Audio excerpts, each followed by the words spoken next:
to this. The new G16. Stunning views.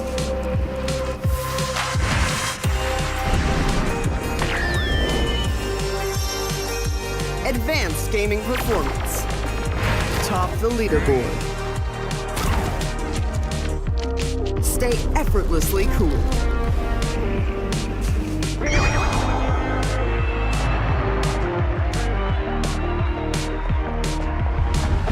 G16 gaming laptop.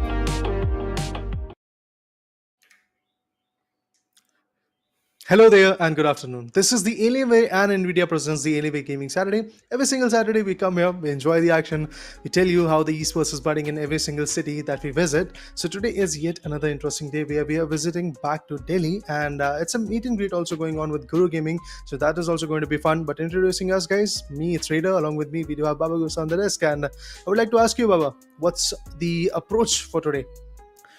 I mean, the usual approach that we have on our previous Alienware Gaming Saturdays, right? The only difference would be, which location is going to be in, right? So today, I believe it will be in our Dell exclusive store, Sector 8, Rohini, New Delhi. So, I mean, currently there's two competitions going on right now. I mean, both for 2v2 team deathmatch Valorant as well as our usual MK1, where the prize pool itself is a total of 40,000 rupees worth of Amazon gift vouchers. So if you guys are currently in Delhi, not only you get to have a meet and greet with Guru Gaming, but you also get to compete with variety amount of tournaments and also get to, check out the products of Dell Alienware M16R2. So let's take a look at the prize pool as well.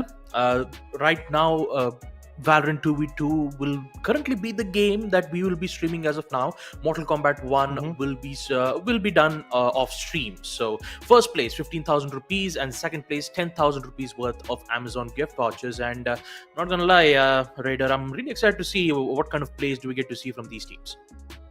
Yeah, we are excited because of the fact that every single Saturday we visit, we kind of figure out that how the plays are going to get established. And whenever it comes to the TDM mode, the team deathmatch mode, where we get to see the 2v2 battle, I think the synergy part is something which matters the most. But apart from all of that, the glory of winning a particular Alienware Gaming Saturday, we have the prize. There is a prize pool which is of 15,000 rupees worth of Amazon vouchers. For Valorant, of course, there's 25,000 rupees worth of Amazon voucher, which is going to be in total of 40,000 rupees worth of Amazon vouchers for both the games. One is going offline, another one is going online, which is going to be the Valorant 2v2. Let's talk about the schedule, guys. Let's see which matchups we have currently scheduled for us. Of course, there are going to be many more matches, but these are the first four. Dhaba Ale versus Scars, Boomers versus Delhi, Delhi versus Big Empire Esports, Right to Ace versus Not Too Cold. And I believe I think we know exactly about Right to Ace. We did get to see a lot of amazing plays back when he was playing in a team called as Velocity Gaming, right? I know currently the team has been disbanded as of now, but it's really good to see that Right to Ace still joins in on certain events and gets to have a really good time with the other players who are currently competing for the AWGS. So once again, taking a look at the schedule as well, Dhaba Ale versus Skarzi will be our first match as of now. Second will be up against Team Boomers versus Sylvanus X Delhi. So yeah, first matchup, Dhaba Ale versus Scars. What do you think about this, Raider? Who do you think is going to win? I mean, prediction wise, we'll just go with the simple ones.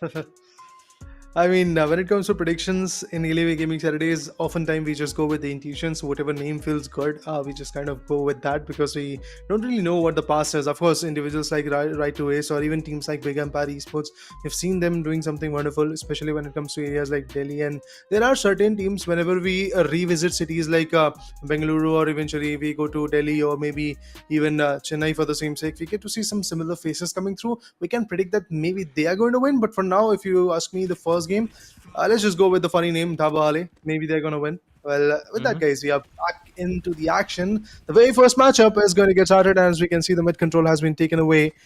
Hosts are in the hand, and here comes the first few frags, justifying that maybe Dhaba Ale has got the grasp. Yeah, Raider, looks like your predictions are already coming up to into a true base. 3-0 already. Daba Ale securing three Yeah. kills back to back with the Ghost. Now it's going to be four thanks to, the Reina from the side of Team Daba Ale. Sick human. It's interesting to even see the players' composition as well. You have both the duelist on Daba Ale, who's already secured an ace for the team, and now is going in for the six, in which it will happen. Man, this guy's ghost plays are really good though, especially with his crosshair placement. Just like I said, there will be some slight misses, and Restricted Royale will be there to cut him off. Now, I would like to say this that maybe in the later phase in stage 3, whenever you have to have those vandals and phantoms and whatnot, then maybe there is a chance that these guys are going to come back. But Dhaba Ale for now in the very first stage are definitely quite dominating. Look at them, they do have a difference of 9 big frags right now. Skazi on the other corner has secured just 2, which is not a very good sight for them. But eventually, I believe whenever the stage is going to get changed, there might be some differences coming through. Tricky has been spotted. Even that singer is not going to work anyway in his favor. Not just that, even the sheriff went out of hands. Now going to take the heal of the recovery orb, and once again there's a fight that is happening. Tricky this time will not miss, but what about the sheriff? The player was about to go down, but finally there was a conversion coming in. Tricky finds a beautiful assist and a frag onto his opponents. Now it's a marshal that is coming in from the other side. Yeah, I know, like, this map has got some angles where you can utilize that marshal and operator and outlaw and whatnot, but still I would like to say weapons like stingers, specters are much more overpowering, especially in stage 2. Yep, that is true, Raider. Especially in short range, Stingers definitely brings a power position once you play up close and personal. But when it comes to the Marshal, long range is always the game. Weapon upgrades will be taken from Sick Human. Ares. Actually, no. Ares, you can get Ares in stage 2 itself. I just forgot about that. Blade Storm's been opened up from Trikey. He will secure one of the kills from its Blade Storm. But once again, he's preferring Stingers in close range, Blade Storm in long range. Yet he secures an important headshot, followed up with a total of 20 kills. Another kill for Trikey. Ace back to back for Team Daba Ale. 21-7.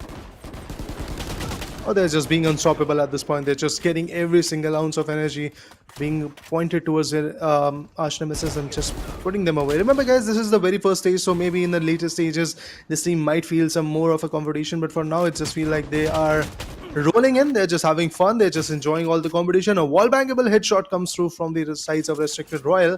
He's gonna restrict his opponent, Tricky, a bit more. But these Guardians, I love this weapon honestly, because the first bullet precision of a Guardian is just on another level. I don't believe that any other weapon has got that kind of precision. Even a operator might have a miss, but if you are good with your aim, if you are good with your crosshair placement, you can easily benefit with a Guardian. Of course, there will be jiggles. There is a constant notion of having a burst weapon, like you have to every single time tap it and then eventually the bullets will go on. It's not like the Vandal, Stinger, or eventually Spectre or Phantom where you can just press that left mouse button and eventually enjoy the spray by controlling your aim. It's not gonna happen, but at the same point, Tricky comes up with a beautiful flank with the Nocturnum. This guy got 2, but 3, I believe, frags. Yep. Final stage has been opened up, and looking at Team Daba Ale's score count, scoreboard, total of 15 kills already. A huge margin lead, where for Team Scars, it's going to be even much more tougher for them to deal with. Man, those 2 headshots was so powerful. It's almost about to go in for the third, but Restricted Royale once again delivers 1 and a 2 important headshots with the Vandal. 33 out of 17. There's a lot of work that Team Scarzy needs to do in a way that they can recover those rounds. A very tough situation for them to deal with, and especially when both Trikey and the Reina, once they get into the ground, they'll just constantly focus in towards the spawn and get those important kills. But this time, at the final stage, we get to see some contestants being made from Team Scars. Some good important kills that are definitely helping them in securing multiple amount of rounds. Not a single trade has been made. Right now, Trikey will get 1, but the recovery of this is actually huge. Dr. Whiff, 2 kills back to back, 23 kills, and that 15 kill lead has just become into a 10. That's why I said, man, that in the later phase, maybe there is a very good chance that the particular team is going to make a huge comeback, and that's exactly what they're trying to do. 1 HP could have gone for the recovery off, but the guy wanted to go ahead and take some fights. Eventually missed, but Dr. Whiff still got some good values for the team, which is a good scenario. But remember, guys, the lead might be of 1 point or of 100 points. A lead is a lead, a win is a win. And that's exactly what currently Dabale are aiming for. 16 frags of a lead, it's still a decent lead. Now Scratch out at 17. That's good. Empress has been activated. Restricted Royal on that arena. Wants to go above and beyond, get some good frags. Dr. Whiff on the other corner will shut down the other arena. Sick Human has been taken away. He has been given a medicine, but at the same point, Sick Human fights back. Oh, he goes down once again. Dr. Whiff claims his life back to back 2 times. That's good. Now, on the other corner, when it comes to Tricky, he's aiming onto Dr. Whiff. 2 different individuals to aim on, and that's exactly where you kind of miss. But Sick Human. Oh, what? Beautiful play coming in from Restricted Royal. Swung, took a single tap shot, got the first shot connected and the second one. That's how that whole operator action is now in vain. Yep. But for Dabale, though, still they are continuing to increase their lead all the way up to 47. If Scarzy figures out a way to get 3 kills in one trade, that could definitely help them secure even more rounds and most probably help them in try to equalize the score count itself. But Dabale has already secured 50 kills as of now, especially with Trikey currently being the one who currently has the kill streak. 5 kills as of now. Here comes the ult. Both of them concussed, dazed, and out of their minds. Dr. Whiff will get 1. Now the second is going to be playing all the way towards the backside, but the main problem has to be the control. Once you have control on mid, then that means you have control over recovery ops, followed up with certain weapons, certain weapon upgrades that can help them, to hold those grounds even more further. Agreed. It's going to be a very beneficial scenario for them, but for now it seems like that it's a beneficial scenario for the lads of Dabale. Yeah, there is a constant retaliation that is coming in from Skazi, but remember the time is not that much. It's 2 minutes that we are left with, and it's always a race against time when it comes to specifically the team deathmatch mode. If you don't have the frags under your way, then you are obviously going to be in instant trouble. But the Blade Storm is in vain. Now the single knife even came out. No values from that, but Dr. Whiff is actually on a different level right now. The way he's playing, the utils that he's using, be it his flashpoints or fault lines, and even the rolling thunder that he comes up with is absolutely amazing. So I do believe that in terms of utils, there is a perfection coming in from Dr. Whiff, and he's just playing fluently. Look at this, even the aftershock is going to be absolutely on point, denying the left angle being portrayed, but still somehow Restricted Royal is going to get restricted. Dr. Whiff on the other corner will not stop, has got 4 amazing frags in his favor already. Now that shows the perseverance, but 1 minute is all they have to showcase this talent. They should have taken the control from the initial stages as well. They didn't, and now it's going to cost them their qualification. Yep. They only have a minute left. Once again, Trikey with the kill streak. This could be his 4th ace for the matchup. You still have Dr. Whiff. His headshot has been so pristine, and he will deliver that headshot. A powerful one at that. It's 43 for 60. Dabale once again still in a very huge lead with the monstrous lead that they have secured in the first round itself. And now the lead will continue to move even further as the final stage almost reaching its end. 35 seconds, 63 kills, and at this point it's game over for Team Scars. Although I have to say it was a really well played match from them. The amount of the amount of flicks that we get to witness from the arena, as well as Dr. Whiff to secure those important kills in the final stage. We did get to see a lot of progress being made, but unfortunately not a lot of progress was shown towards the first, second or third round. So all those 3 rounds, it was Team Dabale who did secure most of their rounds. And with them managing to hold out the lead, they'll be able to end the match with a total of 70 kills. Team Dabale will be our first victors for our Valorant team, Valorant 2v2 team deathmatch, which means that they will proceed into the next phase. And for Team Scars, well, you did your, it really was a good performance, though. I'm not gonna lie. Both of them really performed well. First, second, and third round, once again, it didn't quite hit the mark, but eventually, once round 4 came into play, the whole Vandal plays that we did get to see from these guys, the flicks were good. Most of the crosshair positionings were also being played at the great times. So yeah, once again, well played from both the teams. I mean, the precision was there, no doubt, from Skazi, and specifically if you talk about individuals like Dr. Wave, he was super amazing. But the very fact that it is basically a 2v2 matchup, you have to have that coordination with your teammate and eventually the information relay. That is exactly where we got to see a lot of times that Skazi went down. And the big reason was that particular Reina that came through from the sides, because the information relay was maybe there, maybe not. We never know because we were not able to hear the callers. But it was pretty clear that whenever the flashpoints were going on or even the fault lines were happening, the players were getting dazed or flashed. Still, the conversions were not coming. That means there was something that was lacking behind. Anyway, guys, all said and done, the first matchup is over. Stay tuned. We'll be back with the second one. Short break is coming.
All right, folks, welcome back to Alienware and NVIDIA GeForce RTX presents Alienware Gaming Saturdays, hosted by the Esports Club. We are back with the second matchup for the day. The first matchup was really exciting, especially a strong start on the pistol rounds, but the second matchup could be an interesting one. What do you think, Raider? Yep. I definitely believe that because as we dive deep into the matches, I think the competition is going to be even more fierce. We might get to see still some one-sided games, but I truly believe that in cities like Delhi, Bangalore, and including Chennai as well, where we have visited a number of times in the past 2 years, we have seen an evolution in terms of the gamers. We have seen something different coming through. We have seen those strategies getting built up. We have seen the coordination part, the call-out part between two individuals who are playing for the same particular team getting better and better. For that reason, maybe the competition is going to be a close one. But still, in the previous matchup, we got to see a 70 to 45 scoreline, which was a 25 frag difference. That clearly showcased that frags was a little bit on the back foot. But anyway, guys, let's jump into the game because the second game is actually ready. So let's look at the teams that are there in that particular matchup and how they're going to perform. So we have Silvano X Delhi and Boomers. We never know who's going to win, but the Gaia Vengeance Phantom. Not a phantom, but a ghost is always welcomed in the initial stages. Meanwhile, Rolex from the other corner, he wants to go big with the classic. Yep. And looking at the team composition, though, it's really interesting to see a Clove being brought up. But yeah, looking at Sylvanas X Dilly, we do get to see a Jet and a Phoenix. Phoenix is really good, especially with his blinds, which could definitely help him secure most of those important 1v1 gunfights while getting out to safety. It looks like there are two consecutive kills being made from Sylvanas X Dilly. But the thing is, the players from the side of Team Boomers have to get out of spawn, or else they will take a continuous damage. So once they get out of spawn, then only then would they get to go head-to-head against these, certain teams. So it will be a Rolex and Aspire on the side of Team Boomers. And currently, taking a look at the first stage itself, it's been quite slow as of now. It's still 2-2, but let's see what's going to happen after this. I mean, yeah, a lot of people do not really practice a lot of pistol rounds, and eventually, even in the rank mode and the compy, you just get 2 pistol rounds to play with in a particular game. So for that reason, maybe there is a case where these guys have not got that good with the whole strategies in the pistol round specifically. They must be waiting for the stage 2 where they are going to get Singer, Spectre, Sheriffs. Maybe then they're going to perform equally well. But for now, the right clicks that are coming in, when Arnie25 is going to take down Rolex, and seems like that Rolex had no idea what is happening to him because he was eyeing on the stairs, but the other guys who was there on the ramps took him down. Now, a very interesting type of situation is happening. Yes, we can clearly see that there are certain walls that are happening, hot hands being delivered, flashes are coming through. But from the other side, if you see from the sides of Boomers, I don't see any particular agent which can give out the flashes. In terms of utils, you have, yes, DK of that particular Clove, but is it going to be effective? Not at all. So far, it looks like I found her and his teammates are going to just be absolutely amazing. With a Stinger, you cannot put that ADS on and eventually swing around, try to take for those 3 shots onto your opponent. Things are not falling into place. Maybe this one is also going to be a one-sided probably. Yeah, I mean, what's more interesting about this is because none of both the teams are trying to utilize their abilities. So this entire second match will be utilized more over on their weaponry. The second stage has been opened up. I mean, we are going to see stage 3. I'm really sorry about that. So Ares has been opened up. Actually, not Ares. Bulldogs and Guardians will be opened up in level 3. You still have some upgrade of your weapons near spawns and maybe in towards the stairs. They could get some good weapon upgrades, or maybe gain control in towards mid where they could be able to recover their health back every time when their HP is low. It's usual a place where we do get to see on a game like Team Deathmatch, especially on a 2v2. It's like we're creating our own set of rules and our own set of strategies, where there, like, one, you could either try to use utilities that are present in the map that would give you an advantage, or you can just go guns blazing and hope for the best. Interesting. Let's see if they're going to go guns blazing or probably going to go for a steady approach, maybe a little bit more strategic, because as far as I'm concerned, I can clearly see that there is a urge of being successful from the sides of Team Boomers because they're constantly trying to compete. Look at this. Rolex finds a crucial one. On the other corner, the Bulldog and the Stinger combination. It's obviously a menace to the other guy as well, which is actually being valuable still. One-man army, 25 is still going to get a player down. And that's Aspire who has been picked away. And this guy wants to have fun. Oh, updraft. Okay, interesting. He wants to put him away once again. He wants to tell what is a jet and how I can diff a jet playing individual from the other side. And he is doing it quite brilliantly. Look at this. Now with the Bulldog on the Rams, Rolex finds the pick. Oh, Rolex actually get the second frag as well. That's good. Now they do have the Odin, so they can beat the Spam Lord in the lobby. Yeah. And also with its high penetrated weapons, it could go through walls, but it needs to be in a specific spot, right? So Odin is still a powerful weapon, but you still got to worry about the weapon not being able to one-shot enemies, right? But the huge fire rate will definitely catch players off guard, especially with the huge wall bank capabilities. But yeah, talking about the scoreboard as of now, currently it will be Team Sylvanas who will secure a total of 18 kills and Boomers with a total of 12, which means they need to secure 6 kills, I believe, in order to put themselves back on the equalizer. So it's really interesting. And when it comes to the the match that we're looking at right now, yes, I kind of feel like they are I would say that they are new to the game and they're trying to learn more about it, but it's also a good place to learn more because in team deathmatch you'd get to clearly understand about proper crosshair positionings, the important use of high grounds, the type of weapons which are really good for short range and long range. So it's a really good training ground. It's a really good training ground for the newcomers to try to understand the game. So all in all, I have to say that both the teams are performing well. From both the sides. Sure, they're not using their utilities up to a max. Sure, they're not trying to utilize the orbs and the weapons that are available and that could help them secure most of the important playstyles. Especially in I'm going to take another game for an example called League of Legends, where there is a 5v5 thing called as the Howling Abyss. It's just one way.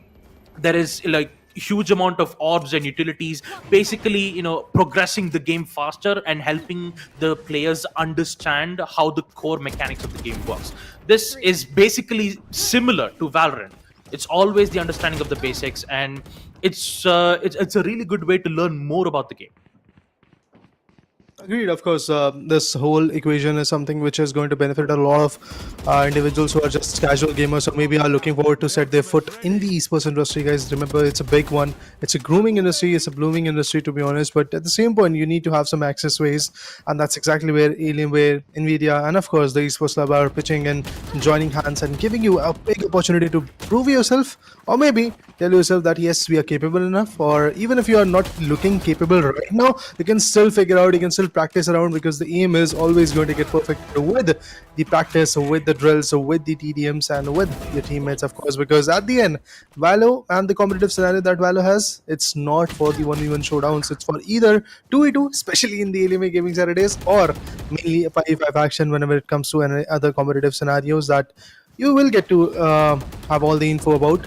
And if I'm not wrong, there is already the showdown series that is happening. It's season 5 already, if I'm not wrong, on the sides of the esports stuff. So we can check that out also on the social media handles. For now, what we can check out is basically Silvanu Delhi getting 31 frags, 2 minutes left, and they're leading by 11. Yeah, I believe we did get to see an ace being made from the side of Team Sylvanas. A good, a kill streak on a team deathmatch ensures the safety of victory in the future matchups as well. One-man army, once again, 4 kill in his pockets. One more kill and he will secure yet another ace that could make the, Boomers round in this Team 2v2 deathmatch a difficult match to secure their important wins. It is 35-21. It's currently, we're still at the final stage, and Team Boomers, they only have a minute and 37 seconds left for them to try to figure out a way to get themselves back towards the equalizer. Interesting. Things are looking absolutely on point, the way you rightly call it out. Challenges are being delivered. Let's wait and watch if something different is going to happen and how the whole equation is going to get turned out. I am waiting for that. 36-23, 13 frags over difference, has taken the height advantage, but still, oh my god, that was a blunder by iPoint, but finally connects a shot and gets the right value.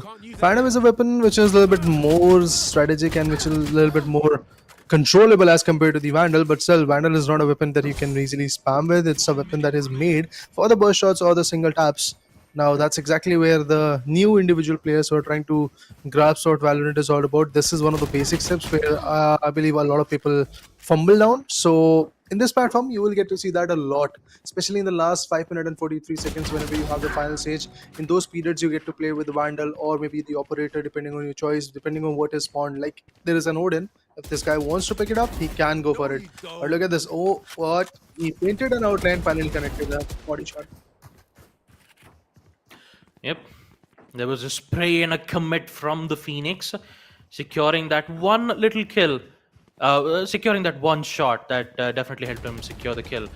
But currently, Team Boomers are losing a lot of time. In a span of 10 seconds, it is highly likely an impossible task to, at least put themselves back on the equalizer. So, which means that Team Sylvana 6 Delhi will secure the second matchup for Alienware Gaming Saturdays. Yeah, they did. What a beautiful play coming in. Silvano X Delhi. This time, I won't say that the difference is that big, but then again, the difference was significant. Either it's of one frag or maybe 10 or maybe 100 as well. There will be a difference, and that difference is obviously going to put one team aside out of the competition and the other one marching ahead into the competition. But trust me, as you dive deeper into the competition, the retaliation is going to be even more effective, even more challenging from the other sides as you dive into the stage 2, stage 3, and even in the grand finals. But being in the grand finals gives you the joy of A, being the part of the grand finals, of course, and B, getting something out of the chunk of the prize pool, which might be 10,000 rupees worth of Amazon vouchers or maybe 15,000 depending on your position. You can be the runner up, you can be the champion as well. But we'll talk about the grand finals because that is going to take some time. We are going to see some more action, we are going to see some more brilliant plays coming in. But Boomers, I think once again the coordination part, the aim part, that is going to be the main cause of why they kind of faltered down today. But the other side was also not looking that big, so maybe in the next stage they are going to get challenged as well. We never know. We will take a short break for now, guys. We'll be back with the third one.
Hey folks, we are back once again at the Alienware and Nvidia presents the Alienware Gaming Saturdays, and which is of course hosted by the Esports Club. Now the question is, what will happen next? Two games done and dusted. Two of the interesting matches are pretty much over now. I would like to say that in the next few matches, maybe there is once again going to be a close, tight-knit competition. But I really was surprised with the way the first game ended up with 25 flags over difference because both the teams were equally good. But the only breaking point was basically in terms of stage specifically was the pistol round not being credited in the favor of one particular team, that was Kazi, and the other team was good at pistol round. They were able to get somewhere around pistol round and the stage 2 to be specific.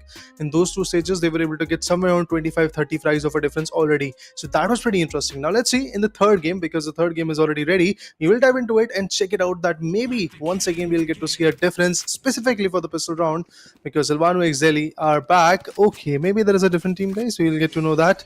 But we have Visonic and Rolex on the other corner, and at the same point, Visonic, what is he going to do? What do you think, Baba?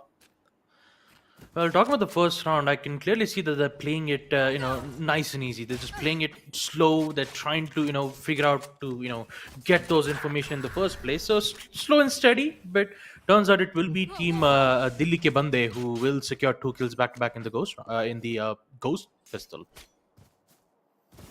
Big umpire on the other corner, constantly trying to fight back. Of course, it's just the way things have been started right now. I do believe that there is going to be even more fierce of a competition. Everybody is still waiting, I believe. Delhi Ki Bande on the other corner, they are looking pretty pumped up as the way they started. They already have secured two big flags in their favor. Now they need to continue building this momentum. They need to continue fighting back the way they did already.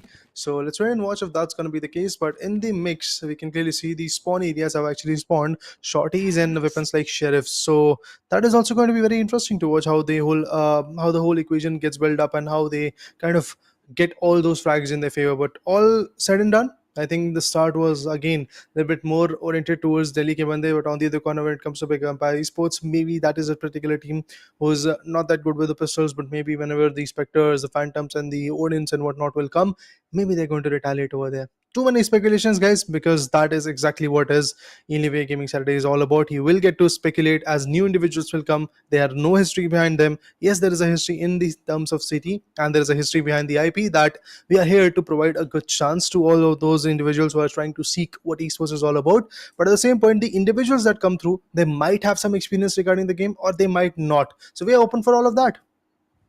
Yeah, we're definitely open for all of that. And when it comes to a tournament like AWGS, you will find a lot of players with any ranks, all the way up to from bronze, all the way up to immortal players that are Hmm. currently that are currently present in India. So you're going to have a lot of ranks, which obviously will be a bit of mix and match, but the price pool is on the line, right? So I mean, the team which are going to secure first and second place will receive 15,000 rupees and 10,000 rupees worth of Amazon gift vouchers, in which they'll be able to get some Yeah.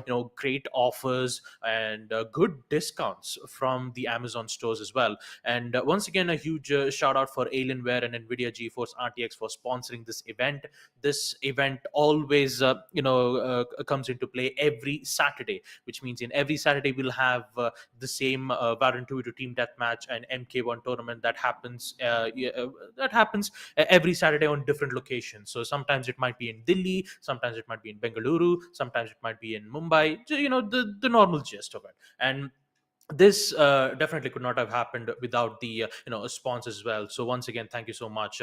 And also, if you guys are in Delhi, once again we have a meet and greet with Guru Gaming at Sector 8 Rohini, New Delhi, in the nearby Dell exclusive store. So Yeah. make sure to check out the store, check out the discounts, and also some great products that are present in the store. And if you want to compete for Mortal Kombat 1, how about you can go ahead and register for those tournaments. You'll be able to get some good prize pools in the end. Oh yeah, guys, go ahead and check it out. I mean, you can enjoy the action, you can enjoy the fights, you can enjoy the insights that maybe Guru Gaming is holding because he's a good content creator, and obviously there might be some insights that you, if you are trying to dive into that exact field of the content creation, you might cherish a lot. At the same point, what the Alienware executives have to offer is basically some good offers, some amazing laptops that you can check out, some amazing peripherals that you can have. For example, the Dell Alienware M16R2 laptop is absolutely amazing. It is a laptop which is actually going to be a smaller form factor, but when it comes to the GPUs and when it comes to the performance, is basically desktop level performance that comes through from these laptops. So in a miniature small form factor, not that miniature to be honest, still the screen size is 16 inches, so it's still pretty perfect when it comes to having a laptop of that particular size. But at the same point, the performance is something where the compromises are not going to be there. So you can ask the Alienware executives which are there in the store. They will let you know regarding your budget and regarding your I guess preferences, or maybe your work type, maybe your job, be it could be being the coder, or maybe just casual medium a multimedia enjoyer, or maybe you're a gamer, a full-time streamer, or whatnot. You can cherish this laptop a lot. All the details will be given to you in the description already. Apart from that, what you can do is basically just go ahead and visit any Dell exclusive store near your city, because there are many stores to be honest. And I recently visited, I got all the information that was regarding my queries of which particular laptop or which particular peripheral is good enough for me. I have purchased my own. You can also check it out, guys. Yeah, absolutely. And don't forget to check out the esports club handles on Instagram, Facebook, and any other social medias, where you get to have a lot of updates on future tournaments. It could be either Alien Gaming Saturdays, or maybe even the current running competition that is happening right now. You can make sure to check out that matchup as well. There's a lot of tournaments that comes in with multiple games, including Valorant, CS2. There's even a huge BGMI tournament that's happening right now in the esports club. So if you're into esports, if you're into watching more tournaments, make sure to check out the esports club for latest updates. So yeah, once again, we're still waiting for the third matchup to currently be in play. Currently there's been some problems from the players' side. Maybe there's some slight issues with from them, but hopefully we'll be able to resume back the match and continue match number 3 of Valorant 2v2 team deathmatch. Of course, the matchup is going to get started, no doubt in that. But there is a small technical issue that the players are having right now. So maybe whenever that issue is going to get fixed up, we are going to once again dive back into the action. For now, what we can do is speculate how the whole situation is going to get carried away. And we have got the information from the back end as well, guys, that the agent selections has been started. So in no time, you will get to see these screens where in the map, players will be fighting with the ghost, with the frenzies and whatnot, whatever they feel good with, to be honest. So I'm definitely looking forward to see how this third game is going to pan out, because the way it started, basically, it was a little bit more challenging for the sides of the other team, Delhi ke Bande. They were just good, like looking good. But now let's dive into the game, guys, so that we can have the real feel, a real gist of what is third game going to bring to the table. Big Empire Esports versus Delhi ke Bande is the two teams who are going to go head to head and fight back. Maybe get some good run into the matchup. So let's just wait. 9 minutes and 30 seconds. That's what you have to claim the victory. But that Neon, oh, look at this. The power of a frenzy always is going to be on par. Slides away, takes the player down, but goes on the other corner. He puts two player down. Yep, 2 players down. Delhi ke Bande once again 2-kill lead, and back again equalized from Team Big Empire. Tags will be made, and here comes the frenzy Neon sliding, slipping away as he secures his first frag. Second kill won't happen. The Neon was very low on HP, so he'll get picked out in the process. And here comes Ghost from the backside to secure another kill. So the first round itself, we get to see quite a lot of back and forth kills coming in from both the sides. The frags are coming out, no doubt in that. Rolex, he gets one. But obviously, whenever it comes to frenzy, it's not going to be good enough, especially in the long ranges or the mid ranges. He can benefit it, but oh my god, that was good. Rolex, super low, but still finds a 2k. That's absolutely huge, no doubt on that. Delhi ke Bande once again are struggling. Big Empire, they were struggling in the initial matchup that was there, but right now they are looking good. 9-7. They do have a difference of 2 frags. Stage have changed. They will get some good weapons to work with. Oh, the Stinger is a miss. Weapon reloads, goes in for the shot. Okay, that's it. Visionic, he's going to put the player down, but Matrix on the other corner shots the opponent away with the help of beautiful Iron Sheriff. This time 2 different targets to hit. Will not be succeeding in it. Rolex finds Matrix. What about the other guy? Oh, mid run. Course stops Visonic. Yep. Looks like the aggressive movement is at an high pace, as always with the Neon. But you do get to see some adaptations being made from Team Delhi ke Bande.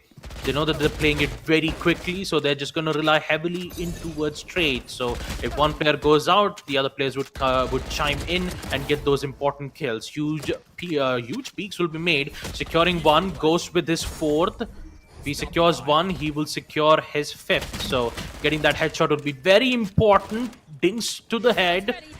He won't secure it as of now. 62 HP. Again, Neon tries to slide away to safety, but gets caught off, and Ghost will get his ace.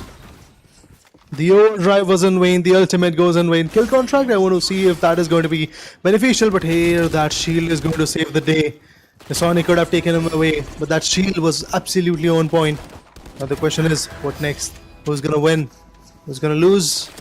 In the next 6 minutes and 50 seconds, you will get to know that. But for now, Sonic swings in with the Spectre and delivers. Goes, has faced a backlash, but the Phantom will not work by no means, as Matrix and his teammates are marching up ahead. Put the place down. Neon could have secured a frag, but that never really happened. Rolex on the other corner with the help of the wall bangable shots shuts down Matrix as well. Good assist coming in from that Neon. 70-23, still 6 frags of a difference. Now scratch that, it's basically a 5. But I still believe Delhi ke bande, they can make a comeback once again. I mean, they could come back, I believe, from the side of Team Big Empire. Great headshot, though, from Ghost. The Bulldog is definitely favoring him, especially with the ADS. Being able to, go in for burst fire rounds. High likely chances where both of them could help in securing that important kill in quick succession. Taking a look at the scoreboard here, folks. 26 kills for Team Delhi ke Bande on stage 3 itself, and now Vandals and Phantoms are opened. Long range, short range, everything is present, but most of the players would prefer, Vandals in long range because it always have that one-shot headshot potential. But for Phantom, it's really good for short range, all the way up to 5 to 10 meters. Anything more than that will be a bit difficult. But the only difference is the fire rate. It has higher fire rate, and it definitely gives you a higher chances of getting an important kill. And also, your location won't be immediately given up because of the suppressor. Interesting. 8 frags of a difference. Last 5 minutes surviving. Rose finds a 1. Matrix on the other corner goes in for the third frag with a Reaver. Vandal, that's good. Now the question is, what will Rolex do? He goes down. Again, a V flank being created from the sides of Big Empire. They can actually play in harmony. Swing around with each other. Maybe they can take some good trades with that. Rolex finds Matrix down. Matrix is super low. Has taken away. Altop. That has been spawned. Empress is available if he wants to go for that. Rolex can actually find some good values with the champion Phantom. Gets one. Goes on the other corner, climbs up high and secures Visonic. But will he get more values? Let's wait and watch. Yes, indeed. It's a 4K for him. Oh, it's already a 5K. That's brilliant. That's brilliant comeback coming in from Delhi ke Bande. For a brief moment, it looked like maybe they're going to go down. But look at them bouncing back. Yep. 26 kills. Big Empire can bring this back, but oh no, the Neon currently gets stuck in towards the kill contract. If Ghost secures this headshot, this could be very influential, and looks like it does. 39 kills. Contract successfully delivered, and also the lead for Team Delhi ke Bande that they need to hold on to for around 3 minutes for them to secure this important match. Ghost once again making sure that he'll be able to increase the lead thanks to the operator, which is just one-shot headshot towards the body, and Visonic unable to secure that important kill. My ult ready. Trouble awaits. 1v1 confrontation between Visonic and Matrix. Visonic is gonna win, goes in for the stun. Ghost, he picks one down. Vulnerable, being utilized. Good uses of utils, honestly, from both the sides. I would like to agree on that notion. 14 frags of a difference. Tops are once again spawning. People can actually collect it, be it with the kill contract or maybe overdrive or maybe the Empresses, depending on whatever they are playing. But Ghost, he is just being ghostly, shutting the opponents away without giving a hint of where he is. Very super low. Especially without a shield, you kind of feel vulnerable yourself as an ISO player. But obviously the other individuals do not have any shields. They have to play along the way. But the Empress goes in the way. That's a big blunder being done. Rolex fights back. Shuts 2 more away. And that's one way to fight back. But remember, guys, the timer is running super low. 16 more seconds. Then you will be either out or you'll fight back for the next stage. Yeah, I mean, in a span of 2 minutes and 35 seconds, they just need to make sure that they don't get traded out, at least secure more than 4 or 5 kills per death. It's basically like a KD ratio that could definitely help them hold their ground. But once again, Ghost just gets 2 kills back to back, reaching on a 50 score, 51 with the AWP. A second won't be given from the AWP, but it will be from Matrix's Phantom. Headshot is present. Empress denied immediately from Ghost. The slipping Neon slides again. Both of them gets picked out at the same time. And now it's the battle of the Reinas once again. The Reina from Dili Ki Bande versus the Reina from Big Empire. Just trying their best efforts to hold on to their ground. Bizonic, important headshot. Can he find Ghost? Slides away. Ghost once again catches him off the act with a headshot. And now they're losing time. 55 kills, Big Empire. They're losing grasp of the situation.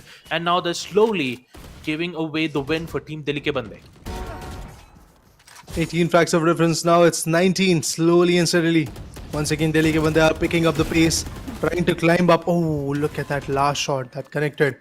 Beautiful, beautiful. Almost that Neon could have survived, but at the end, the shot connection that happened was absolutely amazing. With the champion Vandal, Rolex will be collecting 2 more individual frags for himself, but at the same point, 18 frags of a difference. Now that is massive. Trust me, for the last 1 minute, getting those 18 frags and narrowing the gap, it's not going to be easy, and it seems like that is just not going to get narrowed because the other guys, Delhi Ki Bande, they are fighting for even more big of a difference. Yeah. And also, let's not forget, Raider, they only have 50 seconds. So in a span of 50 seconds, Big Empire needs to secure 20 kills in a row. While you still need to worry about the respawn timer as well, right? You need at least 2 seconds to respawn back into the field. Make sure to reach in towards the middle phase of the map and secure those kills back to back. So it will take quite a lot of time for Team Big Empire to secure those kills, while Team Dili Ki Bande, getting even more kills in the process, making it almost an impossible task to secure it. So Dili Ki Bande, I believe, will be our third contestant who will proceed into the next phase of AWGS. 65 kills in total. Ghost with headshots. Ghost has been performing really well though on all 4 stages. Even on the pistols, the Bulldogs were on point, and now the Vandals. We do get to see Team Dili Ki Bande be victorious in the third matchup. 20 frags of a difference. That's what was claimed from the sides of Delhi Ki Bande, and the way they were able to win was pretty amazing. Be it the precision part, but I would like to just say this, that the coordination part from both the sides were looking quite decent, and at the same point, even the util game was also looking quite good. Yes, there was a situation where we got to see that Neon, it was sliding here and there, trying to be on par, but every now and then the most effective utility, or should I say the most effective ultimate in the whole map, was basically that overdrive. It has been recently buffed up, and that can give you a lot of advantage, but every now and then whenever Neon was going on a overdrive, that actually caused a lot of all dobs. She was just getting shut down, no chances given away to the Neon, and even for the Reina, similar things happened. But despite of all of that, Rolex from the other side, he was also fighting back, and from the other side, if you see, there was another Reina, they were also equally well. ISO with that shield was actually quite good. So let's see in the next few matches if that ISO is going to once again be welcomed into the matchup or not. For that, we'll take a short break, guys, and we'll be back shortly.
Well, guys, we are back on the desk of Alienware and Nvidia presents the Alienware Gaming Saturday, of course, hosted by the Esports Hub. So far, 3 games are inducted, and we have seen a decent difference between Team A and Team B.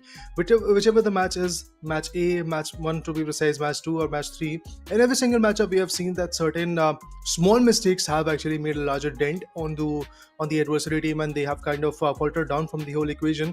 And that is always going to be the case, specifically in the Alienware Gaming Saturdays, because till the grand finals, you get to see the BO1 equations. That means you just have one map to play with. You just have 9 minutes and 30 some seconds to work with, and in those seconds, if you can actually get some good value, if you can build a good lead, that is going to be beneficial. So I would like to see that in this match number 4, is there a situation where teams can like aim for basically building some good scores, specifically in the pistol round, in the stage 1 and stage 2 or not? Let's dive into the game and let's have a look at it. Yep, absolutely. Match number 4 is underway for Alienware Gaming Saturdays. It will be up against a team Not Too Cold versus Right to Ace. And just like I said, we know who Right to Ace is. He is one of the most veteran professional players for Valorant. He did compete all the way back when he was competing in Team Velocity Gaming. I believe we have Right to Ace currently playing, or maybe it's just the name of the team. We're not quite sure yet. But all in all is welcome. And talking about the startup itself, it is 4-1 with Team Right to Ace being on the lead. Yeah, even if he's not the real guy, of course, the fans are always welcome. And we can clearly see that there are going to be some interesting outputs coming through. Kendrick and Nightmare fighting from the Right to Ace, and on the other corner, Not Too Cold. They do have some interesting individuals. So actually, Kendrick is from the other way around. Kendrick is fighting from Not Too Cold, has got a stinger to work with and got a valuable frag to work with. But after that, Murish is going to take the opponent away. Headhunter being utilized. Let's see if he's going to find some value. 2 more bullets. Oh, he did find a value. Will go down instantaneously by the hands of Nightmare. There's a good trade coming in, and that's how the first stage is going to go down in a mere 10 seconds. That was brilliant. Nightmare pushed the players back. Kendrick went down, and now it's the question where the chamber should be put down as well. And as I said initially as well, I remember in the previous Alienware Gaming Saturday, we conversated this whole equation that lately, if you see, chamber and neon has been buffed up, so people should actually go ahead and utilize it a lot, and that's exactly what is happening. Chamber is once again coming back into the meta, especially in the rank matches and the competitive ones. We get to see a lot of chamber picks in certain maps. For now, New Frontier Sheriff. Okay, misses 1, misses 2, will go down. Yep.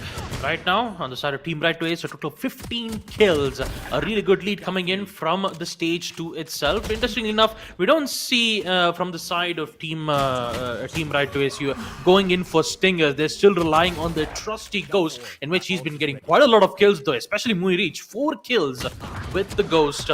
Tries to escape, but unfortunately gets caught off from the Ares. So Snappy, again, looking very powerful enough all the way towards the mid phase of the map, making sure to collect all the ultimate orbs as possible to get as much as items as possible. But yeah, looking at the side of Team Right to Ace, once again 2 kills back to back. Snappy responds back with a beautiful headshot from the Pocket Guardian. And looking at the scoreboard itself, stage 3 has been opened up with a total of 22 kills. Not Too Cold currently in the danger spot. I think what Chamber can actually do, Snappy can do, is basically put down some rendezvous and then eventually play along with it, so that he can be beneficial at it. And every single time, whenever he comes back into the mix, he can have a X factor where if he misses 1 shot or 2, maybe he can fight back. So that util game is not even coming in from Snappy. If you see, not the trademark and not even the rendezvous is coming through. I am waiting for to the first. Maybe that is going to change that stuff. Okay, Kendrick, what? You waited for so long just to go back into your own spawn. That's not a very good sight to watch, but at the same point, 15 frags, 14 frags of a difference. Now Strash has 13 frags of a difference, but still the difference is enormous. And in rounds like these or moments like these, the difference gets built, and from there the trouble is always onto the opponent. Uses the Devour to get the HP back. Murish on the other corner, as soon as he comes out of the spawn, finds one with the Bulldog. Yeah. With Bulldogs working perfectly well for Moirich. Just looking really good, though, from the side of Team Right to Ace's perspective. Stage 4 will be opened up in a while. And once that happens, Ops, Vandals, and Phantoms will be unlocked as well. Also, they've got to recover the Op near the spawn, which Snappy just responds back with a beautiful headshot from the Vandal. It's 2 kills you back and to me. back, 18 kills. Kill contract's been opened up. Going up against Moirich. Who will win? Will it be the Chamber? No, it will be the ISO. Securing the kill, returning back into the battlefield, and focusing on getting more kills to make sure to put themselves on the lead in this matchup. Not ready. Oh yeah, the lead is definitely something which is devouring the fate of Not Too Cold. They will be cold, honestly, if they lose out of this competition, and it seems like that is highly likely. 5 more minutes, final stage is already here. Vandals, Phantoms, Operators, and Audience are actually welcomed. Look at this, Operator being picked up, but will that Empress go down? No, not at all. Nightmare already on his 5k. Yes, it's a Penta coming in from his corner. Beautiful 5 frags already being delivered. Lear from both the sides, from both arenas. Reina Nightmare secured 6 frags in that ultimate of his own. Snappy on the other corner will put both the players away. Operator, let's see, a Reaver Operator being exchanged from here. Oh, I thought maybe a collateral will happen. Could have taken both the players down, but eventually took the shot way too quickly. But still got a value, so that's beneficial for him. Champions Vandal on the other corner. Murish takes down Snappy. The question is, what will the arena do? Kendrick, is he going to find some value or not? Because this spicy operator, it's in a good angle, waiting for the right shot. Kendrick will shut him away because it was basically a 1v2 equation. Oh my god, Kendrick, that was brilliant. Not ready. Not ready yet. Cutting their vision. Yeah, but the peaks once again from Snappy. Even with the Empress being in play, Nightmare somehow manages to secure that important kill, but eventually gets caught out from the AWP once again. Tags will be made, but still a confirmation on the kill. Jump peek to get info. Nightmare has it, secures the kill. Beautiful textbook plays of Valorant gameplay. 46 kills. The lead is still at the hands of Team Right to Ace, and for Not Too Cold, quite a lot of work that needs to be done because they need to figure out a way to remove not only just remove the players out of the equation, but they've got to figure out a way to stay alive, not be traded out, and secure more kill streaks in a way that they'll be able to at least equalize the roundouts. But looks like it'll be even much more difficult though. Yeah, things are being very, very interesting right here. Snappy, always on par with the precision and eventually gets double kills every now and then. But the other guy, he's lagging behind at this point. I think he needs to pick up the pace. Has got an Odin to work with, is trying to come from the stairs, and that's a Reaver Odin. Will give you the precision and the satisfying sound cues of getting those frags. But will he get that advantage? Look at this. The other arena is also wrapping him. Interesting, guys. This is going to be a big backstab. And that too, if I'm not wrong, was an Empress activated arena. All in vain. 53 to 32. Once again, similar things are happening just like the first 3 games, where we can clearly see a massive difference from Team A to Team B, specifically when it comes to the performing individuals. From the sides of Right to Ace, both of the individuals are performing, getting some good job done and dusted. But from the other side, Not Too Cold, you always get to see Snappy with some brilliant frags. But the other guy, Kendrick, he struggles a bit. Yeah. And not only do they have to worry about a long-range AWP that is currently looking towards one particular place, but on the bright side, they're still trying to figure out a way to, dodge those AWP shots, try to force them to shoot one, giving them the opportunity to rotate quickly. They've been trying to do that. They've been successful in some certain situations, but most of them, they get caught up from the AWP's crossfire. Great headshot from Reach once again, securing a total of 60 kills at the hands of Team Right to Ace. And the kills are still, the kills are still going all the way up. 61 kills at the span of 1 minute and 33 seconds. 40 more kills to secure that 100 kill mark. But looks like Team Not Too Cold are also giving they're also giving a really good fight.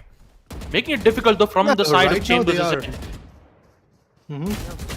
I would agree on that, Baba, because right now they're definitely giving up a beautiful competition towards their enemy, that is Right to Ace. But Right to Ace already have built a good difference right now. Neo Frontier Phantom will not go far, as a player who was stuck in the corner will get shot down. Empress being activated from the sides of Nightmare, and he is truly going to perform like a Nightmare for sure. If he spots Snappy, he did. Okay, dismissal. Any info? Oh, still no value. And as when you are on the Empress, you still get the HP back.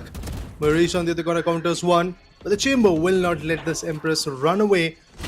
We reach on the other corner counters. Look at this. Look at the difference that we have right now. 24 frags of a difference. It's getting bigger and bigger. Round per round, fights per fights. You can clearly see a big disadvantage coming in on the way of not too cold. Yeah, the kills are just going all the way upwards from the side of Team Right to Ace, and not too cold.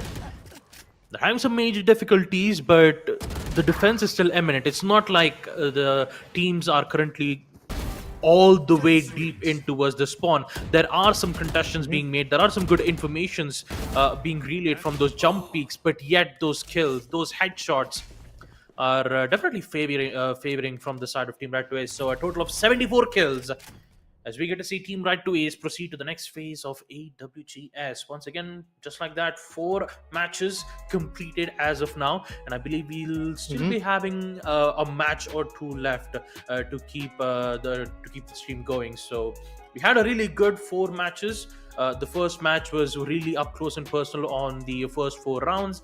Second match, not quite. Third and fourth, we really did get to see a lot of aggressive playstyles being made from the Neon, and of course, fourth, it was just classic textbook Valorant, but in which everyone would love to see the whole movement plays followed up with those gun plays being made from the Agreed. teams.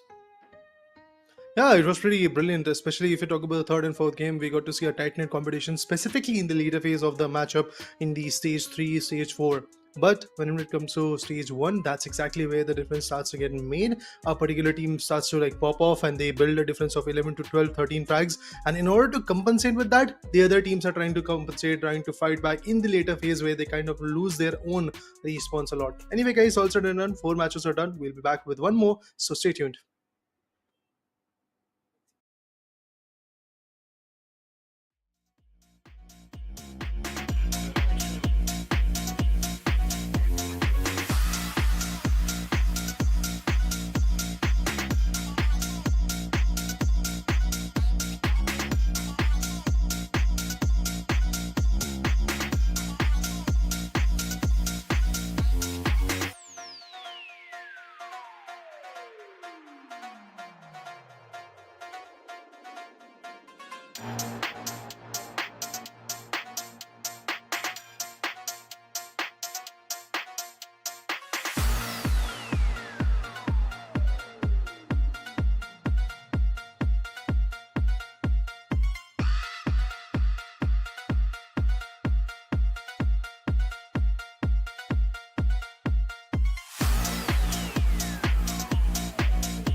All right, everyone, welcome back to Alienware and NVIDIA GeForce RTX presents Alienware Gaming Saturdays hosted by the Esports Club.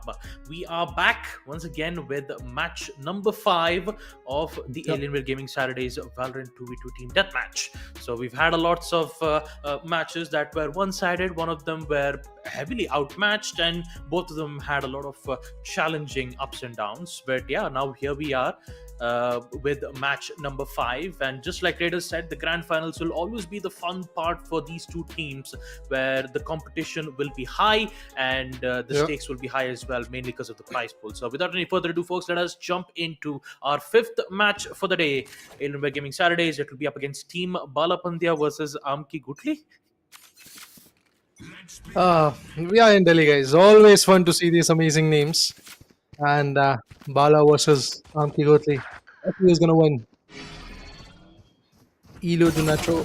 What is that name? Anyway, all said and done, guys. Bala finds the first frag for his team, but meanwhile, Aspire is going to aspire to get 2 more for the team. It's 2-2. Pretty tight knit. Here comes the Dark Covers. Will take the heal orb. Will be recovered with the right amount of HP, and Aspire can be taken away once again. Goes in for the shortest step. Will not get spotted, but instantaneously get evaporated as well. Aspire. Interesting. Bala on the other corner. Has been picked away. Bala comes back, shuts down Aspire, takes a trade, and he's like, yeah, I redeemed myself. Yep, and when it comes to redeeming, we do get to see Elo Donatro get 2 kills back to back. 3K and Aspire. His kill will be made. So is Elo Donatro, who is currently in his 4th kill. 5th one, quickly made in succession. Those shots are looking so pristine, and even those headshots are looking so good. Fortunately, that kill streak will be denied from Mohawk. But on the stage 1 itself, it's looking really strong here, Raider. Yeah, so far so good. 6-11, stage 2 comes through. Here comes another beautiful shot from Bala himself. Takes down Elo Donatro. Now the question is what Aspire is going to do. Comes out of the box, goes back in the box. That is the spawn. Meanwhile, Elo is going to find Bala with the stinger. That Bucky was never that effective enough, but the Reaver Sheriff, it's working charmfully. Okay, one more shot. That's exactly what was needed over there. 11, actually 10-12 for now. So 2 frags of a difference, it can be compensated. And my complaints that were there from the last 4 to 5 games was basically that people were struggling in the pistol rounds and in this chickens round. But in this one, it's not happening. But Aspire just violated every single rights of Bala by taking him down with a knife. Yep. Basically, Aspire just inspired the bullets to swerve away the exact location. So basically, he just dodged every single bullets and just get that important knife kill. And also secure one more headshot with the Sheriff. The 21 HP, vulnerable, but still gets the headshot. Goes back to safety, and Mohawk once again, beautiful response as he secures his 4th kill. Oh, beautiful wall bangable connection coming in from Mohawk. ISO. He finds one, but look at this Guardian versus Guardian. ISO is going to be on point with it, but the difference is not that much. So this one definitely looks like a tight-knit competition, honestly, to me. Look at this, 18 to 18 now. There is no questions that this one is going to be fun, because the last 4 games that we have witnessed were there with a significant difference, but this one might just close up with 1 or 2 or maybe even 5 frags of a difference. That is something that I speculate for now. Oh, here comes a kill contract. The Guardian versus Guardian will happen right there in the kill contract. Let's see who's going to win. The owner of that kill contract will not get any value out of it. Shrouded Step might get spotted, but backs out. Okay, once again puts down the ISO. Now that is definitely bad. He is like a poor thing right now. Oh my god, look at this. 5 frags all together with that Guardian, and he's still unstoppable. Yep. And those shots looking even more powerful, but thanks to the shield, ISO would be able to tank one and get his kill from his end. Basically shutting down the kill streak of the Omen and making sure that Team Bala would secure the lead itself. Let's not forget Team Amki Gutli. Not gonna lie, I actually sort of laughed at the face itself. The team names itself, it's just really creative at sometimes. But yeah, focusing on the match at hand, let's not forget Team Amki were currently the ones in lead in the first and second phase, and now on third stage we get to see Team Bala Pandya putting themselves in the lead to a total of 27. So we're going to see a lot of heavy contestations being made from both the sides here, Raider. The contestants are there, no doubt on that. 28 to 26. Even in the final stage, you can clearly see how tight-knit this competition is. But the way Amki Gutli started, it seems like that Bala is going to take the win in their favor. But it will once again change as we get to see beautiful trade files coming in from Aspire, bringing the total to 28 from their corner. We have an operator activated. Shrouded Step, where is the player is up on top. Will be surprised with that. But Aspire on the other corner finds his 5th with the operator. Okay, here comes from the shadow. An ultimate goes back in spawn, utilizes the Shrouded Step. Where is the player? Needs to find him out. He did. Aspire shuts down Bala. He's playing a lot of mind games, but at the end, the mind games never really worked. Ion Vandal in the hand. Players are swinging in, and it's going to be Bala who takes him away. Not just the first one, but the second one as well. 32 to 30. Once again, it seems like that Bala Pandya are on the lead. They're just enjoying this lead. Yeah, it's just a 3 lead, which means that Team Amki Gutli can come back. They could secure the kill lead as of now, and looks like they're very close though. One kill more, and it will be an equalizer once again in the final stage. We do get to see a lot of risky ability usage from the side of Bala. He is just, like you said, he's using mind games to try to secure those kills. The ultimates basically blocks off the entirety of the map, rendering their information null and void. But looking at the kills though, back to back, 36 kills, Team Bala still in the lead. And for Team Amki Gutli, every time they make a kill, there's always a trade that's being made from the other side. But looks like the lead has been taken, and Team Amki Gutli, they're gonna play it safe as of now. Yeah, they will try their level best to be safe, but eventually it's just not happening. Bala was actually able to find a very crucial pick, but instantaneously Bala also got evaporated. Aspire finds 2 of the most important frags right here in the last few minutes. Things will be absolutely on point, but I do believe that still a lot of things need to be done. Bala trying to compete, Bala trying to portray. Okay, that paranoia is not going to work as you are in the kill contract. We'll go for the spray, but you cannot actually go for a spray whenever you talk about this beautiful weapon of Vandal. You need to be precise with your burst shots or tap shots, then only the value will come through. Finally, Aspire teaches Bala how to do that, how to be precise with that Vandal. Lear instantaneously destroyed. Bala wants to swing another layer from the sides of Aspire, and he will get the value. That's brilliant. Yeah, 6 kills already in the final stage, and Aspire, my goodness, 6 kills back to back, and he is unstoppable.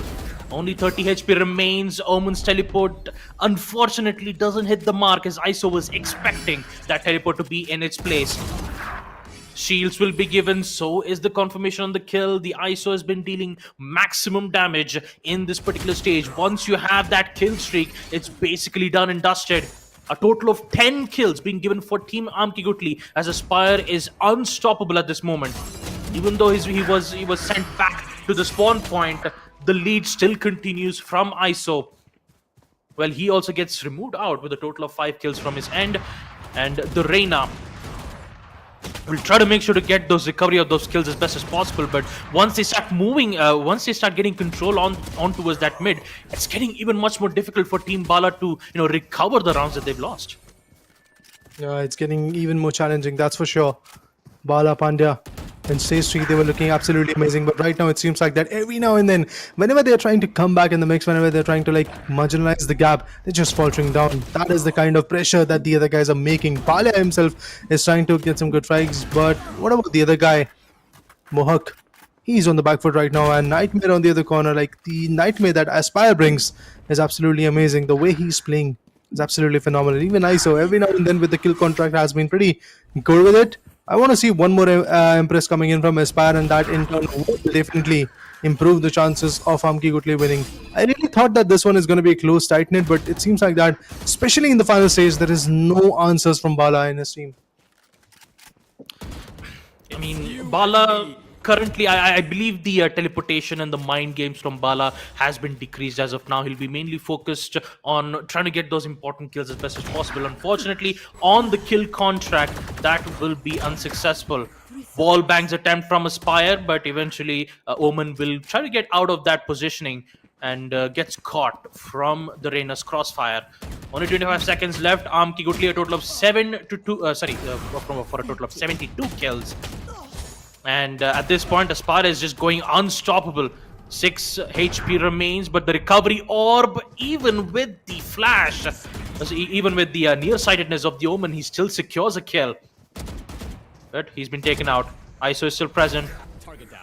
Okay, it was a good attempt, I'm not gonna lie, but the immediate understanding of those teleportation skills really did catch them off guard. So the outplays from ISO was just really well done, perfectly expecting at what positions do we get to witness the Omen use those teleportation abilities and try to place him on certain locations. So it was really nice for ISO to adapt very quickly after the 4th stage, because usually on stage 1, 2, and 3, Bala was really powerful at that time, right? I'm not gonna lie, like for like 3 stages in a row, we did get to see a lot of neck-to-neck battles where almost sometimes it would be the side of Team Bala who gets the lead, and sometimes it was Team Amkigutli who also recovers the round and put themselves back on the lead. I believe it was the final stage where they had to break the glass, and that lead just continued to increase all the way up to more than 10 to 15 kills in a row.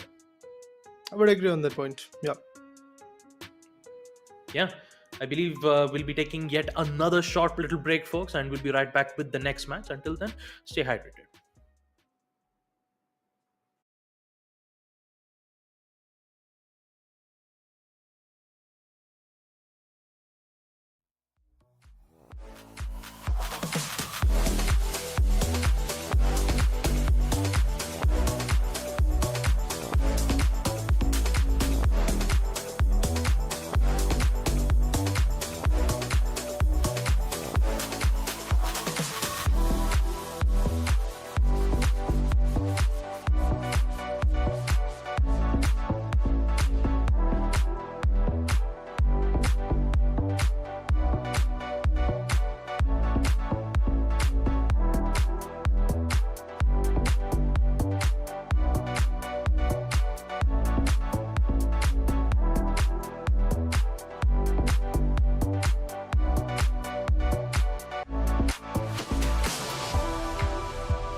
Well, guys, welcome back to the Alienware and Nvidia presents the Alienware Gaming Saturdays, hosted by the Esports Club. It's me, Raider, and Baba on the desk, and we have so far enjoyed 5 amazing actions, and we have seen that in every single matchup, there has been a similar but not so similar storyline where we have seen coordinations coming in between individuals. We have seen gunpowder being utilized. We have seen pistol rounds being absolutely amazing. Just the fifth game that was there, the latest one, we got to see a beautiful stage 1, stage 2 action, but in the later stage, in the final stage, things started to change down. Anyway, guys, let's dive into the sixth one. Let's see what is going to happen in this particular matchup. Let's see who are the teams and what are they going to do. Yep, the sixth matchup for the day. It will be up against Team Crazy Deal versus the returning team, Team Dilli Ke Bande. We did get to witness them in the second matchup, if I recall properly. So, yeah, looking at it, the first round itself looks a bit quiet before the storm. And to start things off, we will see an equal trade-ups happening with Team Dilli Ke Bande securing their first lead. Oh, not ready yet. 1 to 2, 9 minutes still due. That means a lot of things can happen. Let's wait and watch if that's really going to be the case. Here comes the DK. Well pushed forward. It's me, not you, is going to get the first frag. Yeah, Asher on the other corner is going to get one more. Reina. They definitely look close. This one also looks like the specific stage 1 is going to be a close one, and now as we dive to the stage 2 pretty soon, we'll get to see even the sheriffs, stingers, and eventually weapons like Spectre being available in the time period. Even shorty is available, so if they want to, they can actually play with those shorties near the stairs. Those are the angles where it can be very beneficial, but it seems like that It's Me Not You is very good with those sheriffs, and I kind of am predicting that maybe even in the Vandal rounds in the stage 3 and final stage, this guy is going to be on par. Yeah. ISO shield protecting its wearer, giving him a second chance to fight back, and looks like it's me, not you. secures a 5th kill. So it's interesting. I just have to keep saying his name. It's me, not you, every single time when I cast the matches. So it's gonna be a funny one to look at. But yeah, 11 kills for Team Crazy Deal. It definitely is a crazy deal for them because they're the ones currently in the lead. 13 kills back to back, one of them using the Sheriff and the other with the Stingers. ISO with the Stingers, he still has the protection from the shield, making it easier for them to tank shots and get kills both at the same time. Asher with the headshot, so is It's Me, not you, securing one more kill as Asher gets the 4th with the Sheriff. So pretty much Crazy Deal has all things covered from the mid side. They have all the control towards those recovery orbs. So every single kills that they secure it, they can just easily fall back, get the recovery orbs, place them all the way up to 100 HP. No harm, no foul. But Asher is not stopping. He is just looking absolutely on par. Look at him getting all the frags. But obviously, finally will go down as there was a flank coming in from the other ISO. Brilliant.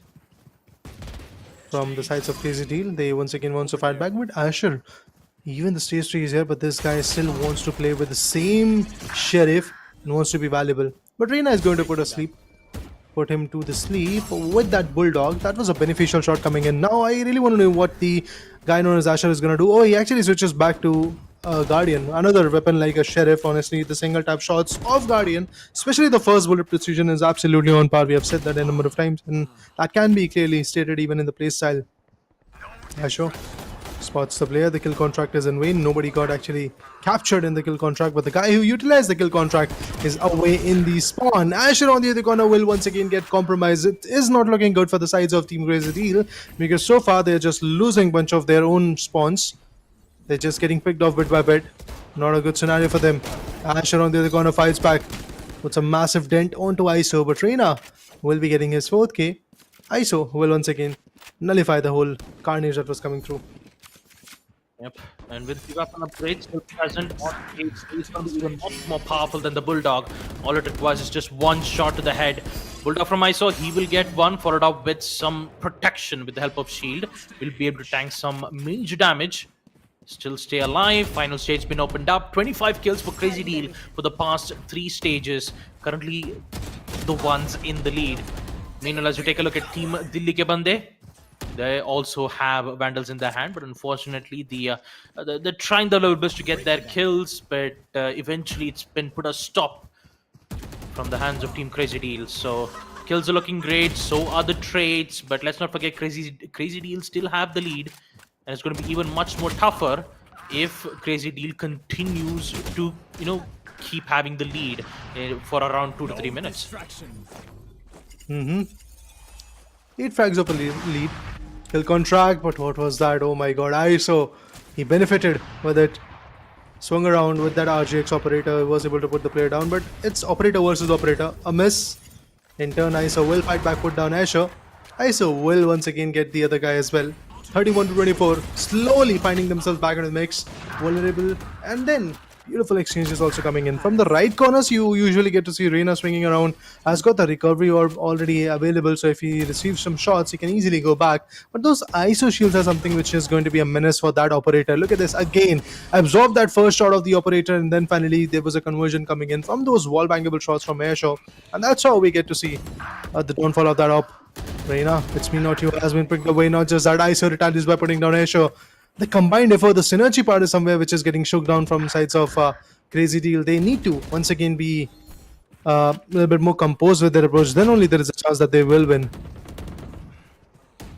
Yeah, but looking at the gun plays from both the sides, Dilli Ke Bande, they're going in for a much more individual approach. Whereas if we take a look at Crazy Deal, you have one holding in towards mid and the other have an opportunity to either flank all the way towards stairs or try to contest with his teammate so that he'll be able to secure those trades on the other hand. And looks like that tactic is quite working out well. Both of them securing some certain kills, the total of 38.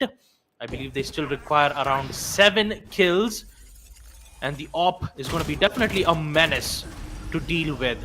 Crazy Deal, the constant kills that we get to see from their end made them secure a total of 40 kills, and it's all up to Dilli Ke Bande's Reina to ensure that they'll be able to recover back the rounds that they've lost. It's 41 to 35. 5 more kills, and they will be very close to putting themselves back on the equalizer. 41-36, 5 frags over difference. Oh, that was brilliant. That was brilliant from Asher's side. Needs to continue doing what he's doing right now, being precise and being effective. He did. Takes down the ISO. Again, beautiful sprays, but this time goes in for a spray, misses it. It's me, not you, is going to convert one more. That's good. Brilliant sprays coming in from both the sides. Brilliant tap shots are being worked at. 7 frags of a difference. Crazy Team needs to maintain that for the next 2 minutes and 40 seconds as well if they really want to win. And I do believe that the goal is going to be the winners of this particular matchup so that they can move forward to the next particular stage. So far, so good. Good sprays. It's me, not you. Shuts down ISO. 48 to 38. 10 more frags is what is needed at this moment. It's not me. Oh, it's me, not you. So wow, that name is always going to be a little bit more distracting, guys. But for now, operator maybe? Or a vandal? Let's see what they're going to choose. Oh, it's going to be a vandal action, but where Asher is going to find a value, it's me, not you, is going to retaliate to put down the other adversary as well. 11 frags of a difference. It was initially 2 to 3 frags of a difference. Now it's getting enlarged. That is a big trouble for the sides of Delhi Ke Bande, to be honest. Yep. And once again, it's me, not you, securing most of his important gunfights up against the opposing, from the opposing ISO. But I believe he also responded back with "it's me, not you" in a current situation type of way. Once again, same current situation. Both the ISO's fights are looking very powerful at this point. But in the end, it will be Team Crazy Deal who still have the lead under control. 53 kills. Delhi Ke Bande still 46. They still have a chance to try to recover back the rounds. And with ISO trying to be almost from the backside, they'll be able to secure 2 kills back to back. 4 kills from the ISO. Asher needs to recover back, but unfortunately cannot. The shield will give them some protection for "it's me, not you" to deny the 5th kill. And once again, we are back on track with Crazy Deal, 55 kills. Oh yeah. Seems like the Delhi Ke Bande, they are picking up the pace, but can they go far? That's a big question. 8 frags of a difference once again. As soon as they come out of spawn, they receive some beautiful shots coming in, but ISO will retaliate this time. Prime Vandal? No, not at all being valuable. 6 frags of a difference right now. Kill contract goes in, and ISO versus ISO. That's exactly what the stats are, and here you go. It's me, not you, is going to put down the ISO. We'll be back, coming out of the spawn. 6 frags of a difference. Now it's 7 frags of a difference. 30 seconds, guys. In 30 seconds, it is possible. It is highly likely that the difference is going to get even marginalized. But is it going to happen, guys? Let us see. Oh, another kill contract. Who goes in the kill contract? I believe that was Reina. Reina versus ISO on the other corner. Oh my god, this is not looking good at all. Delhi Ke Bande needs to be very effective. Yeah, it's the time which is actually running out. Otherwise, it's a good comeback coming in from their sides. Oh, I don't think so. It's a winning scenario for Delhi Ke Bande. It's definitely Crazy Deal who's going to shut the deal. Yeah, it will be Crazy Deal who will, hold out the lead with a total of 62 kills. Delhi Ke Bande, almost a really great effort to try to recover back the rounds. And they almost did secure it all the way up to the equalizer. But unfortunately, with every single kill streak that we did get to witness from both the side, there was always retaliation being made. And we finally get to see who would win that important matchup. And I'm not gonna lie. Most of the matches, it's always head to head. But the most important factors of these 2v2 team that matches are the first 3 phases, right? The first phase being the pistol, the second phase being the stingers and the sheriffs, and the third having bulldogs and guardians. It basically teaches you how the economy works on a game like Valorant, right?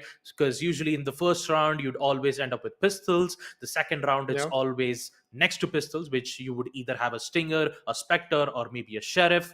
Or the third, maybe a slight scenarios where you could encounter in an eco round or a force buy round, basically teaching us the essence of how an economy works and what are the types of buys that you can do in a game. So clearly a really good platform for team deathmatch. And also talking about this match as well, we really did get to see these two teams portray their excellent accuracy with those weapons. Yeah, definitely it was pretty precise the way things were happening and eventually the way the plays were made. Just like the fifth game, even the sixth game was pretty tight knit specifically for the first few stages. But in the later phase, we got to see a decent type of difference coming in. But the beauty of sixth game was that Delhi Ke Bande were trying to fight back every now and then. They were also trying to portray decent amount of damage on Crazy Deal. But at the end, Crazy Deal was pretty kind or pretty keen on, should I say, taking the advantage in their favor, because I got to see that the difference was just like 3 frags or 4 frags of a difference. Then what this particular team did is Crazy Deal faltered back on the back end, and then they retaliated as soon as the timer was getting crunched out. Then they came out of the spawn, then they tried to fight back, and the difference was decent enough. It was like 3 to 4 frags of a difference, so it was nevertheless out of the point. But anyway, guys, we will have one more matchup right now, so stay tuned for that matchup to come in. We'll take a short break for now.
Alright guys, as promised, we are here for one last audio of this day of the Alienware and NVIDIA presents the Alienware Gaming Saturdays hosted by the Esports Club.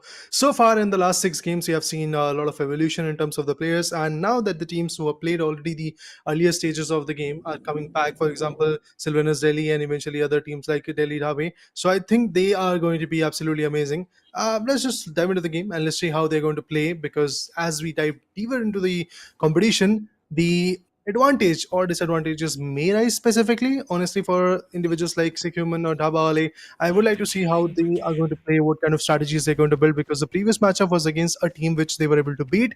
This one is again filtered out competition. That means the opponent is also doing better than the last one. Yeah, well, we're about to see that as of now. Up against Team Dhaba Ale versus Sylvanus X Delhi. 3 kills back to back. Dhaba Ale opens their account up with 3 pristine kills with the Ghost, and they will continue to do so with a total of 5 kills as of now in the stage first. Stage 1. Brilliant start to the stage 1. You went a little bit deeper, I found her, and you have been taken away. Tricky on the other corner will put down one man army 25 as well.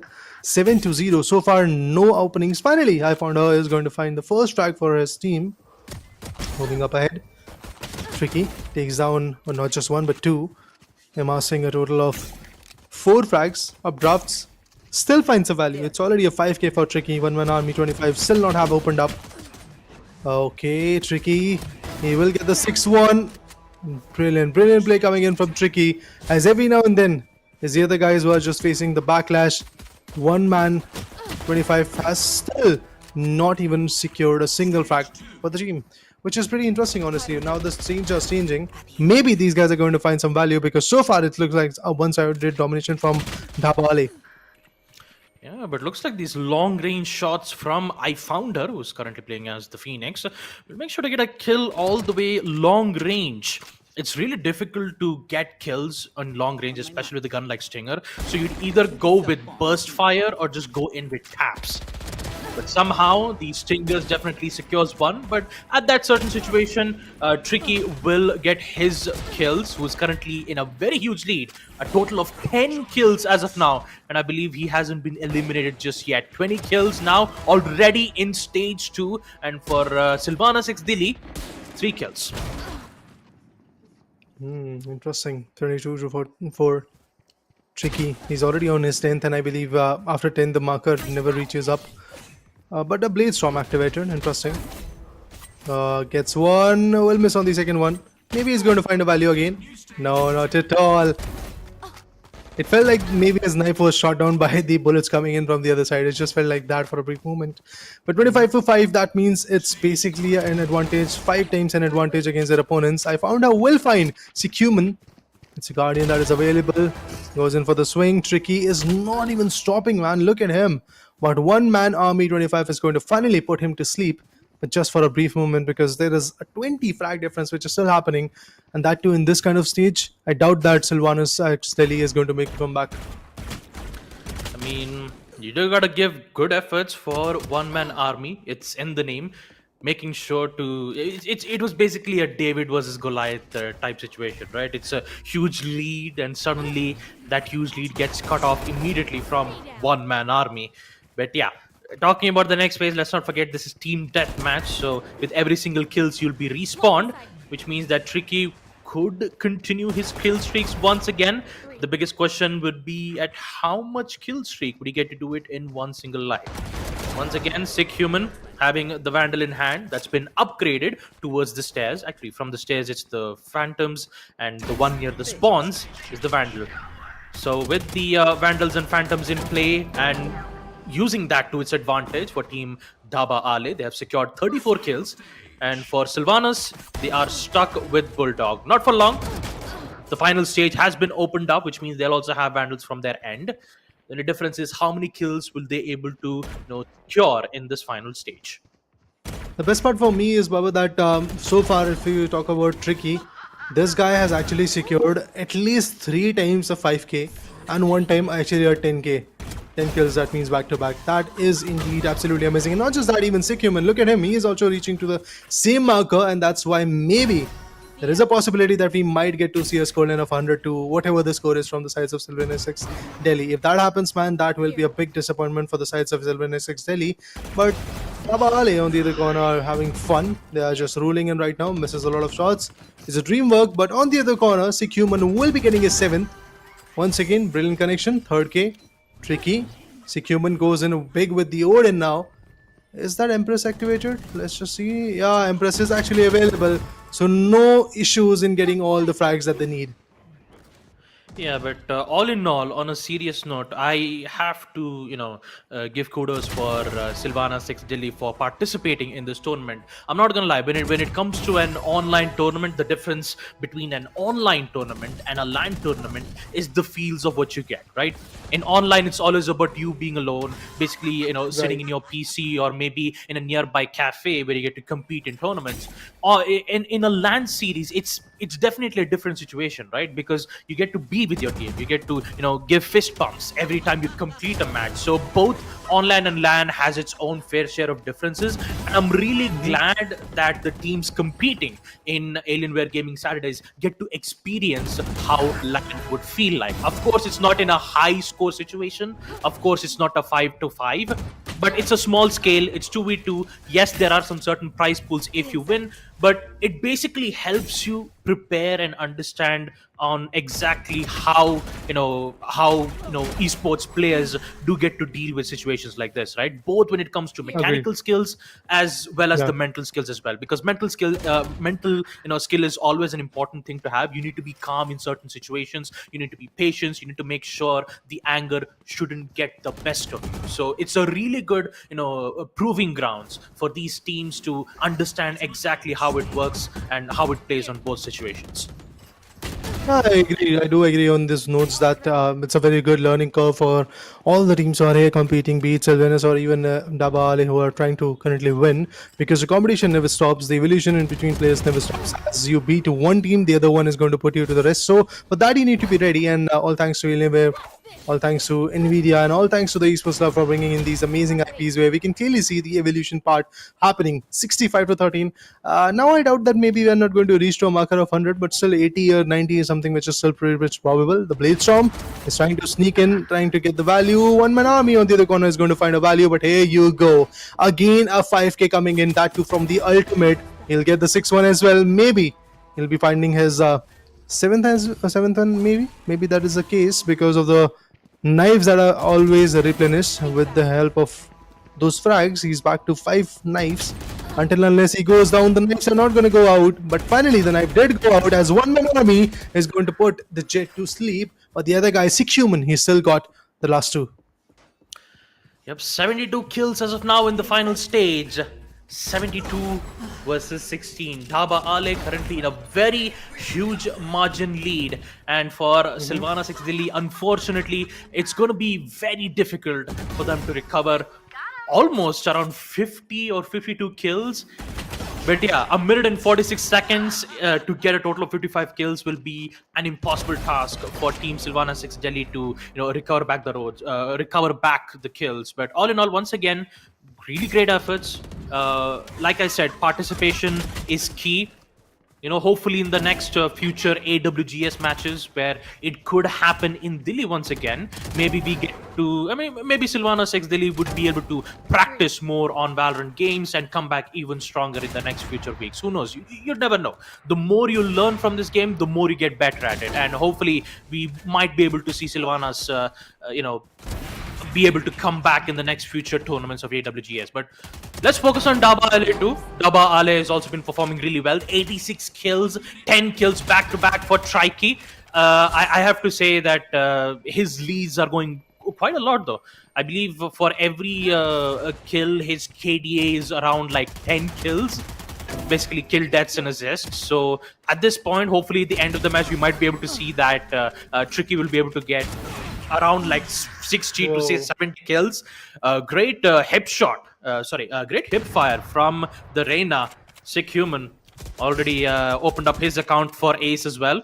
Maybe we might see another hip fire shot from the Reyna. Maybe. Aim's been made, shots be delivered, and in a span of 20 seconds, it's 93, almost about to be 94. 6 kills remaining for Daba Ale to conclude the round. But will that happen? Time's ticking, only 10 seconds. Kills are Okay. 98, Oh my God. 7 seconds.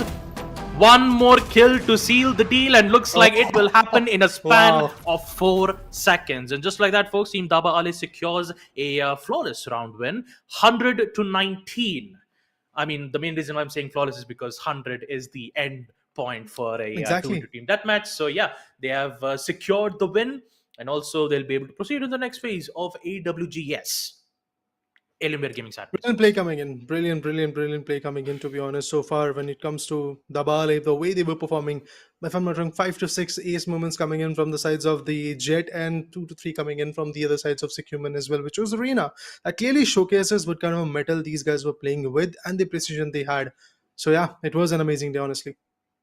Yeah, and for all the folks that are participating in the tournaments, both for Valorant 2v2s and Mortal Kombat 1, we sincerely thank you for the support. I know you've been waiting for these really nice competitions. You'd get to go head to head, and also most importantly, I'm really glad you guys are having fun in Delhi. Let's not forget, there's also a meet and greet like usual. I believe it will. You have your favorite content creator, Guru Gaming, who is currently in Delhi, and also you still have the competition which is going on. I believe registration has come to an end for Mortal Kombat 1. The competition will go as usual. There's a huge prize pool of 40,000 rupees worth of Amazon gift vouchers, but unfortunately for us folks, we won't be able to stream both the matches because we will conclude our we will be able to conclude our stream as of now. Hope you guys enjoyed it. This will be me, Bob Gusta, alongside my co-caster Raider. And before we go, remember, yesterday is history, tomorrow is yesterday's history, tomorrow is mystery, but today is a gift. That is why we call it present. Thank you so much for watching, and we will see you in the next week.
Imagine all of this packed into this. The new G16. Stunning views.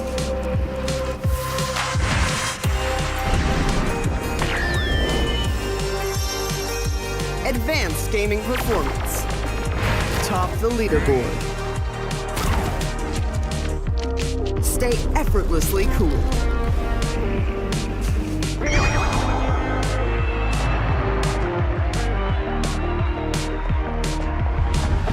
G16 gaming laptop.